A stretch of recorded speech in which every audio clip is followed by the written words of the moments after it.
આ છે basing light, જે આપણે ફોટા ઉપર છે, બેઝિંગ ઉપર છે, અલગ અલગ જગ્યાએ લગાવવામાં આવે છે. તો એ આપણે ફિટ કરવાની છે. તો કઈ રીતે ફિટ થાય છે હું તમને બતાવું છું. તો એમાં રહેલું સ્ટેન્ડ છે એ આપણે સેન્ટરના માપ લઈ અને આપણે બંને સ્ક્રૂ મારી દેવાના છે.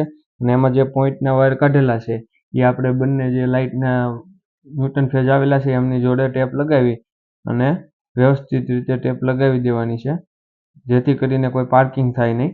અને ટેપ મારી બંને છેડાને અને જે વધારાના વાયર છે, જે ચોક એનો જે એડપ્ટર જે પાવર સપ્લાય આપેલું છે એ એમની અંદર જે પાછળ જગ્યા આપેલી હોય છે એમાં આપણે અંદર મેકી દેવાનું છે. અને ત્યારબાદ જે બંને બાજુ જમણી બાજુ અને ડાબી બાજુ એમના સ્ક્રૂ આપેલા છે, જે આપણે પહેલાં સ્ટેન્ડ માર્યું ને એમાં બંને સાઈડ સ્ક્રૂની જગ્યા હોય છે, એ આપણે સ્ક્રૂ એમાં ફિટ કરી દેવાના છે.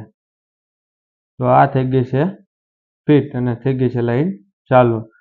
તો તમે જોઈ શકો છો આ રીતે લાઈટ દેખાય છે અને કેવી મસ્ત લાગે છે. અને અમારો વિડીયો કેવો લાગ્યો એ કોમેન્ટમાં બતાવજો અને સબસ્ક્રાઈબ કરજો.